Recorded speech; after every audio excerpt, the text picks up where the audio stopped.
When I'm even if I'm driving to Louisiana, when I see that sign,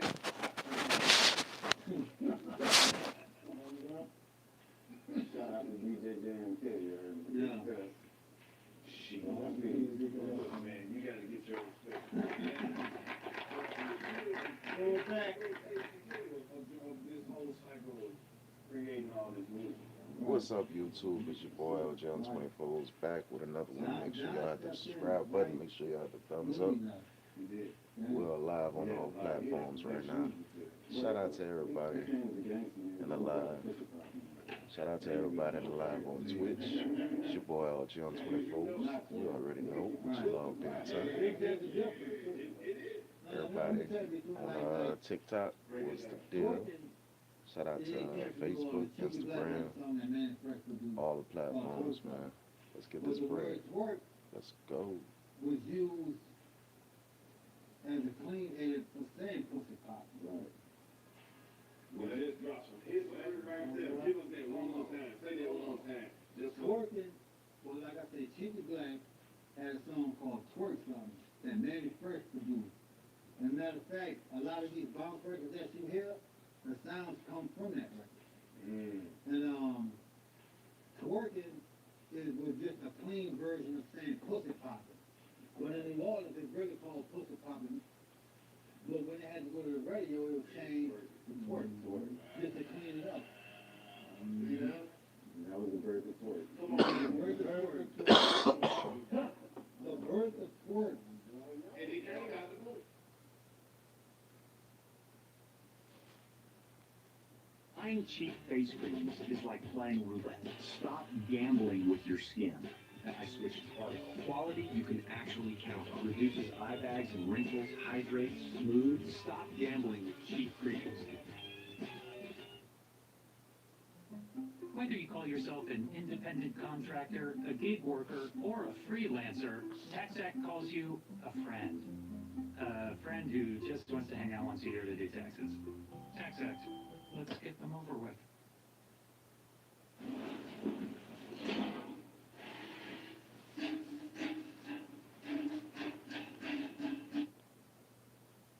Hey, man.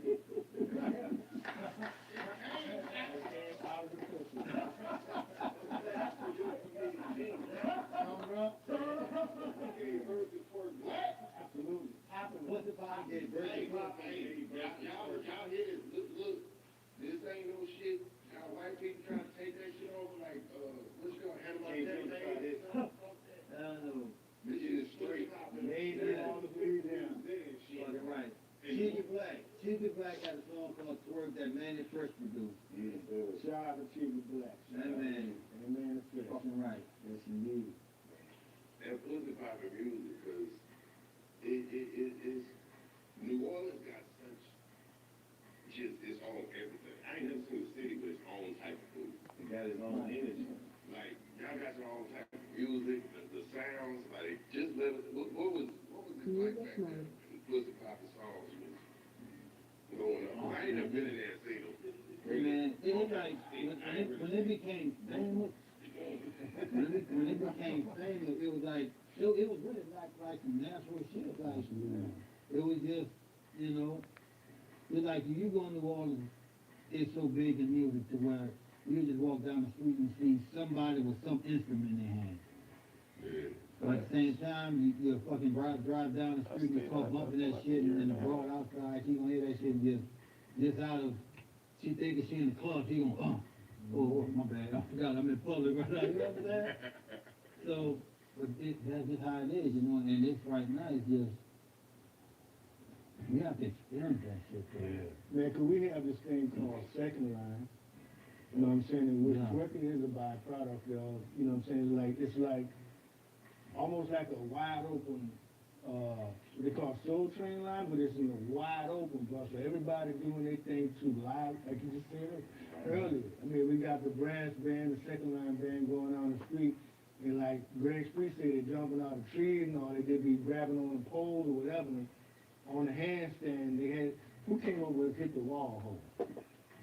Oh, Man, no, it's no, deep. man. Man, females will be on their hands, and their feet will be on the wall, and that beat going in the club, that's another thing, that beat. That's what they call it, that beat. That beat will make them do it, you hear me?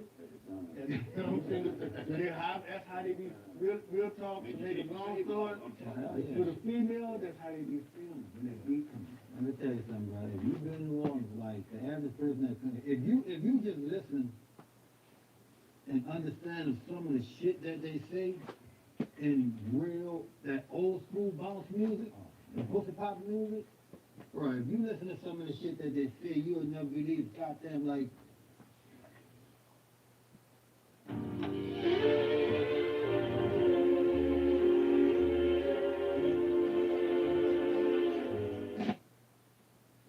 Diagnosed with Crohn's disease and struggling with your symptoms? It's not too soon to talk to your doctor about Entyvio for moderate to severe Crohn's and learn about the It must be your pussy because it ain't your face. Like DJ Junior. You know what I'm saying? Just shit like that, you know what I'm saying? Come on. It's So a that's shit. That's DJ Junior. Come on, man.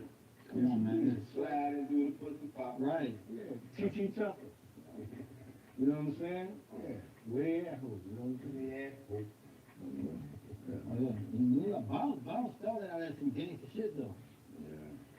Bounce really started out as gangster music. If you listen to some of the old bounce music, there was gangster niggas that wanted to rap, couldn't, but they like, fuck it, I'm gonna bounce this bitch. That was something like Get the Gat, and That just had a whole new life, man. They just redid that one.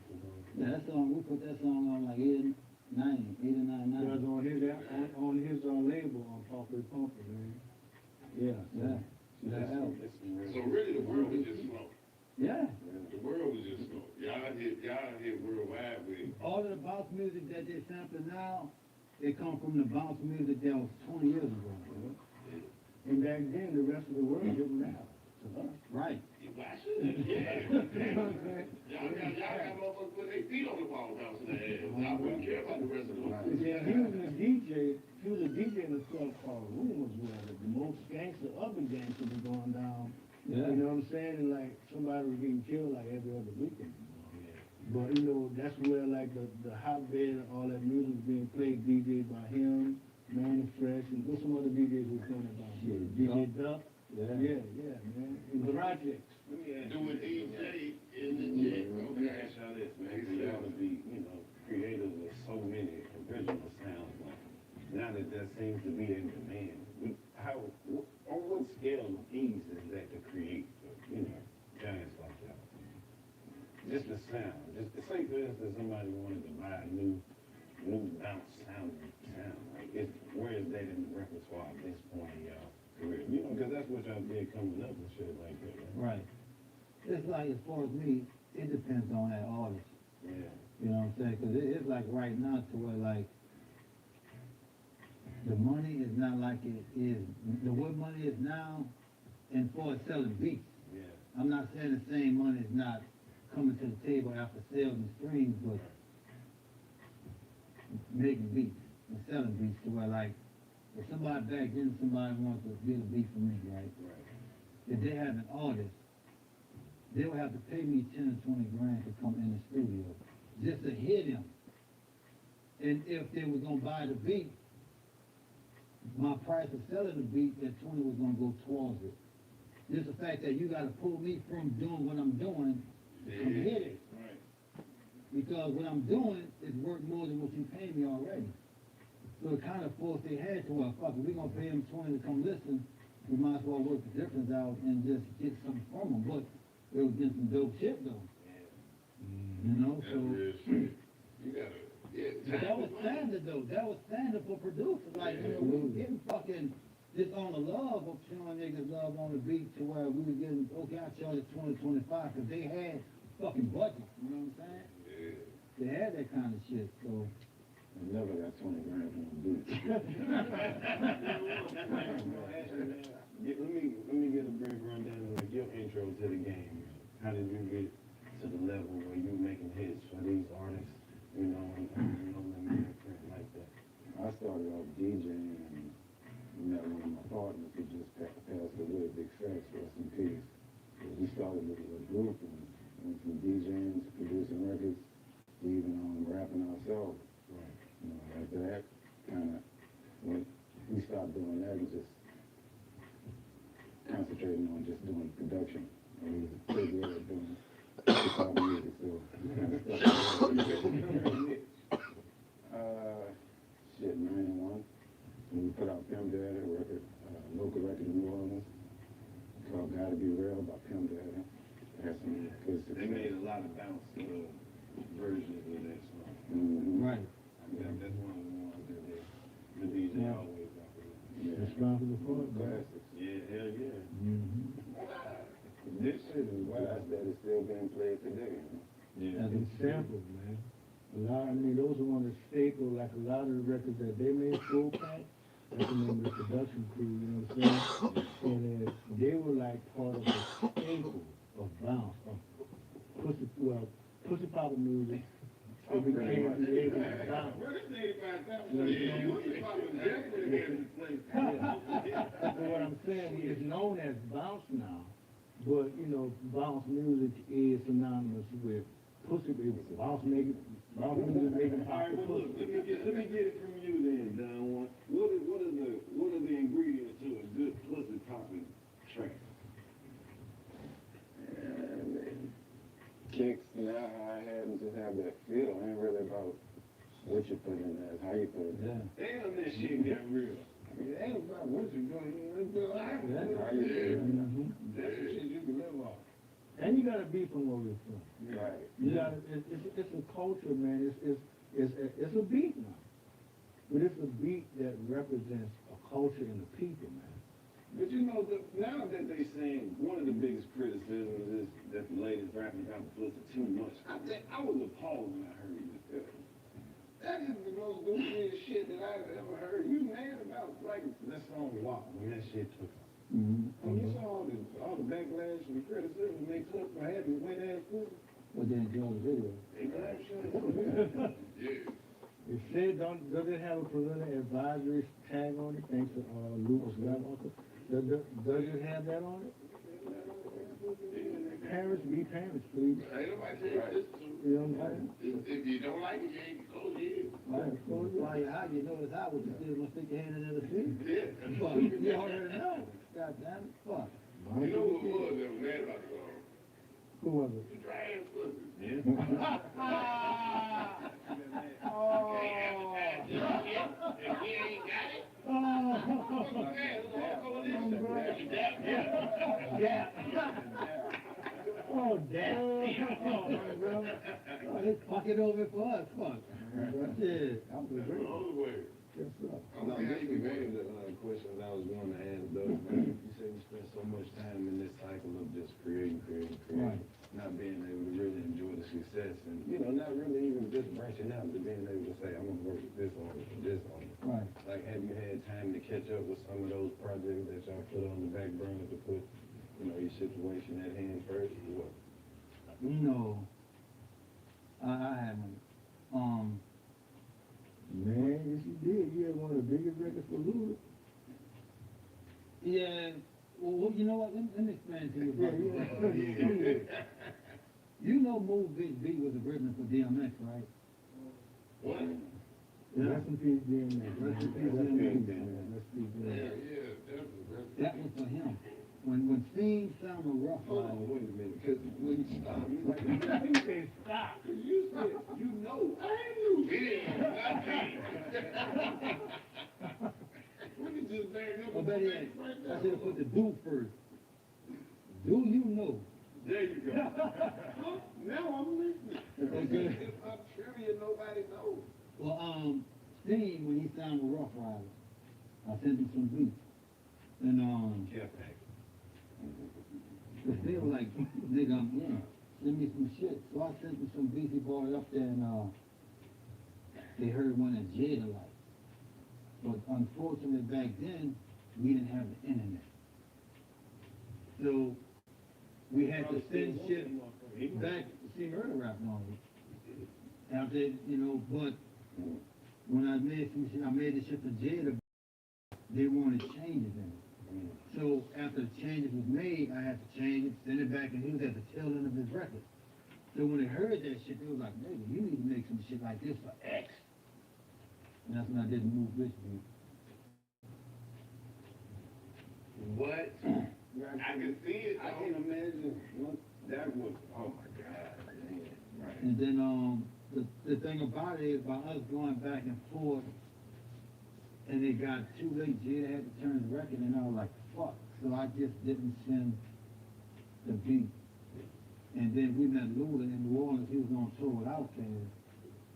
And we had met him on St. Charles at the trolley stop, and he called KM Town Boom Boom and get some beats to me. So when we met him up, oh, this shit was so motherfucking funny. So we standing, we out there by this restaurant, and we playing some beats from our movie car, right? And while we listening, I heard pop, pop, pop, pop, pop. You like, what the fuck? You like, Get me man, up out of here. we just, shit, let's just go like, more like, man, just chill out, you know what I'm saying? So, yeah. So we was like just listening, you know what I'm saying? And, you know, Lord, he was just looking around, you know, just paying attention, you know, trying to focus on what's out there and what's in there, and pop, pop. Oh, man, look, I'm gonna go, man, just give me the beat CD, boom, boom, boom. And so I give him the CD, he called me, nigga. He played, he went through the beats, he said, is this one available? Because you gotta understand, we was making beats on the limit. We really didn't have time like to even name them bitches. And I'm like, just play it so I can hear it. And he played that bitch, right?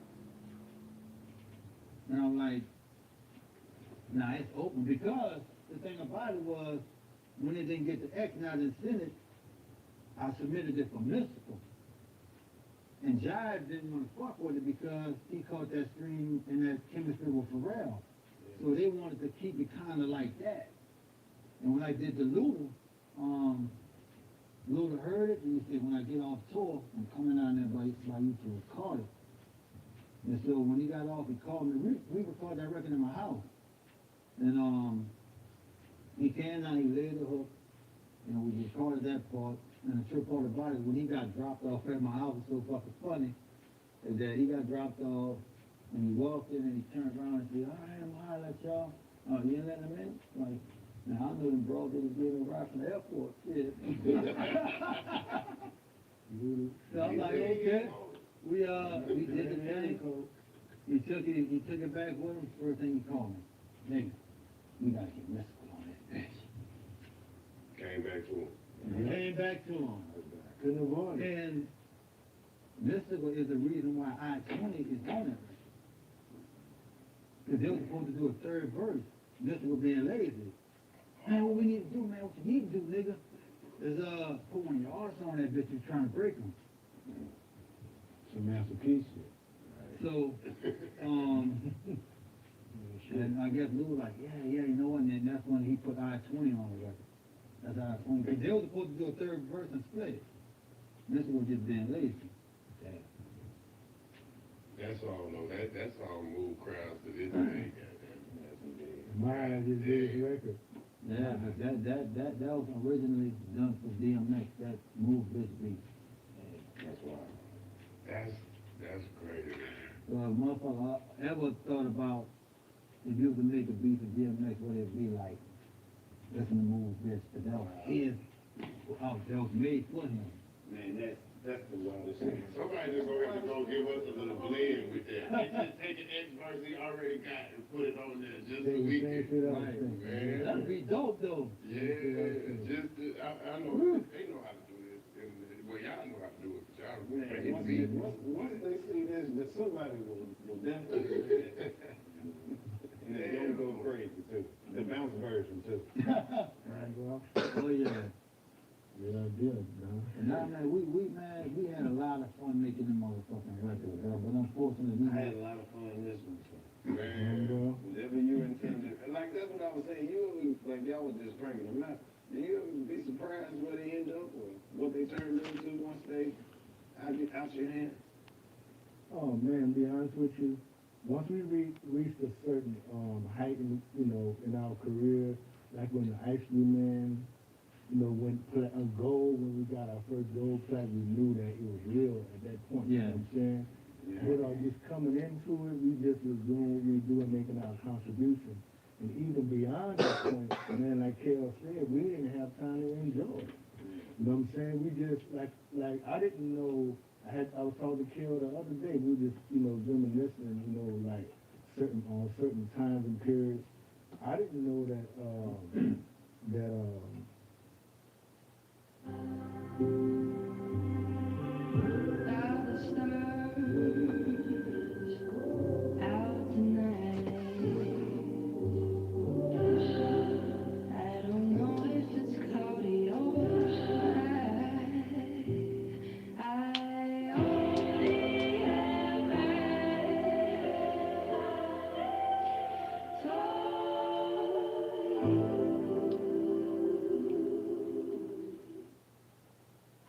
I stuck on Band-Aid brand 'cause Band-Aid stuck on me.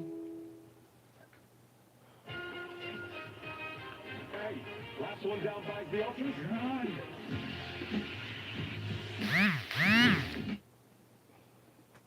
making moves with Thug would even have any type of impact in the club. You know what I'm saying? I didn't know that till I went to a club. You know what I'm saying? I didn't know. You know what I'm saying? We didn't know the effect that our records had because we were always confined in the studio 24/7, man, like 25/8, bro. People get their ass whooped to y'all music. People get fucking something. We didn't know. You know what I'm saying? I found out, this how I found out about some of the records. Cause like I said, at one time, we was on the Legends tour, and, Lightfoot used to come out on some of these records, and I didn't know they were that hot. But one time, me, man, and Toomp did a beat battle here. Yeah. So, with me, I didn't know what the fuck to play, other than, you know, like, Down for My Niggas, Move Bitch, and some records, but like the songs on the album that wasn't, you know, I didn't know what people was bumping. So look, it got to the point to where I started just playing shit with the crowd. Was, man, play this. And so I'm up there, Manny, and T.I. was hosting the bitch, right? Well, he'll go to Manny. Let me play this. I'm telling you, if you play this here, I'm telling you, they're gonna be done with. He go to Toomp, look, and you know how we get down. I mean, he already know what to play. He's gonna play this one. It's gonna be, you know, it's done deal. He'll come over there by me, KLC, there. I promise you, my nigga. When you play this one, it's over with. So he just going around the table, just fucking taking. I'm like, oh, okay. And then they're telling me, I'm just playing that shit. I'm starting to see, I'm like, oh, all right. Damn, I didn't know that shit was like that out here. I didn't. All over. Yes, everywhere, the whole Well, United States. You just didn't know, bro. You just didn't know. Right, we did not know. We did not have a fucking life, man. We had to have our fun in being creative of making this shit because you look at artists like once their album is done, you may not see them until next year or when their next album comes or if they're gonna be doing features. Nah, nigga, when they're done, we on to the next one. To the next one, to the next. We had to do that shit for a whole fucking year. 5 years. Oh yeah, 5 years, you know what I'm saying? And look, the fucked up part about it, people talk about 98, but they don't think about 96, 97, and 99. Yeah. We just talk about that 1 year we did them, like, we produced over like 500 songs. I'm not talking about the 2 years before and the year after, 98. And folks were buying everything. Yeah. They were buying everything. How about it? I was telling niggas to get this nigga, get clean shit so I can get you. You got you shit, nigga. We But like I said, we came, you know, I came in with a bang and left him with a bang, you know. My first song was About It, my last song was Down for My Nigga. Yeah, that's a great intro and a great ending. That's I how mean, I I gotta got bring up the legend, man. So Slim. Oh, rest in peace, man. #1, man. Real. You know what I'm saying? He came through KLC, man. He came through KLC, pumping. Like I'm saying, a lot of, I would say at least 85% of the artists came through that man right there. That's what fans Yeah, said. real talk. Not, at least 85% of them came through that man because he, like I mentioned earlier, he had a record label called Parkway Pumping. And in his group that he was in was called 39 Posse. and then had other ones that he can go down the roster and tell you himself. Yeah, Soulja Slim is pretty much like, you know, his experience, and then he shared Soulja Slim with us, and I appreciate him for that, man, because to me, he was one of the most prolific writers, and like I bounced off of him when he said, C. Murder was one of the most prepared artists, and I said, besides Soulja Slim, Magnolia Slim, see, we got him, he got signed to us directly when he got released from prison. Right. You know what I'm saying? And when he got out, so you know, in prison, you got a lot of free time outside of defending yourself and stuff like that. But when he got out of prison and when we got him, this boy had notebook of albums already written. Right. You know what I'm saying? So it was like a no-brainer. And the thing is, like KL will tell you, I want him to tell you, he can tell you better. Whatever he experienced in real life, he put that on, you know, from the pen and pad and then relay that to the microphone and get in that booth. But he was all he needed was a beat. Yeah, he coming straight off the street with, okay, nigga, playing with me, come on, man, I gotta go fuck this shit, man. Fuck all that. Like that. Slim damn near was about to be with Cash Money. But he was like, nah, fuck all that funky beat, whatever you do, I'm going, cause me and Baby talked. Cause he wanted, I had Slim and I had this other artist named Reg called Slugged Up Nigga. He was grilled up from the top front all the way to the back, to the bottom, all the way to the back. Rest in peace, Slugged Up Nigga. Yeah, and I remember me and Baby had a talk. He was like, man, what you gonna do with these artists? You know what I'm saying? I'm like, shit, I'm trying to, you know. He said, well, let's work something out, man. Get Slim over here. And I brought the idea to Slim. Slim like, man, fuck all that, man. Nah, man. I'm gonna get out here and hustle, nigga.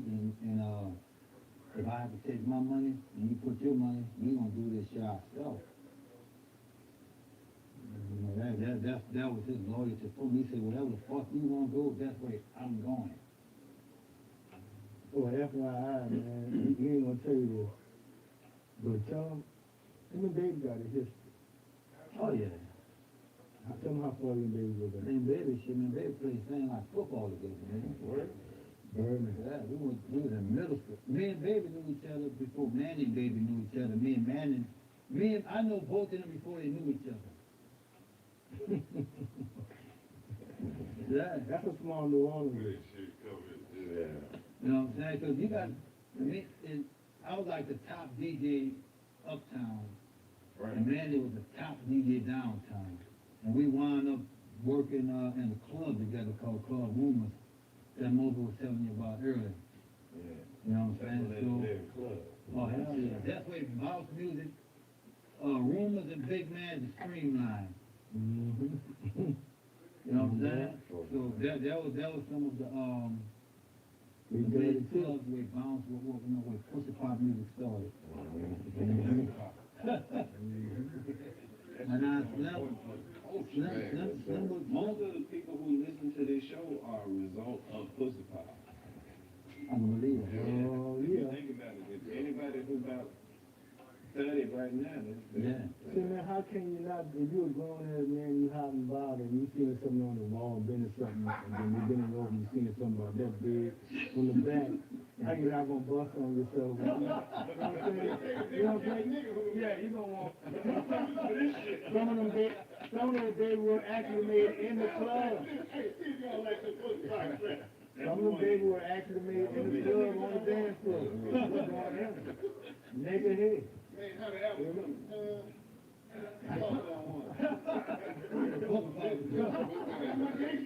got my gloves on. I need to put I need to put poppers on. Yeah. Cars like that too. Yeah. That's what brought us to know Yes, sir. stuff we did, you know, shaking like a dog and all that. He wanted that song. That's after they left. Yeah. but man, you did a good job keeping this shit going. Yeah, but that motherfucker Slim, bro, you know, he was something that, there was no wrong in him from the city. If you had a problem with him, if he was right or wrong, if you had a problem with him, you had a problem with the city. Right there. It was like that. Yeah, that shit was a lot. When they talk the best, now when you talk about the best lyricists, you know what I'm saying? We talking Maxine, Wayne, Mystical, you know what I'm saying? We have some other legendary niggas, but the people that's noticed that everybody know, you know, we talking about Mystical, Wayne, you know what I'm saying? Fiend, Mac, yeah. And, but when it come down to nigga that run the city on his rap shit, Slim hands down, hands hands down. down. There's not even a question. And they know that. They know that. You know You just what don't I'm know saying? what you're going to get at from people who know firsthand. Slim, You always got to see it from a fan Right. perspective. It's like, Slim was the balance, Slim was the balance for No Limit being in the Mac movie.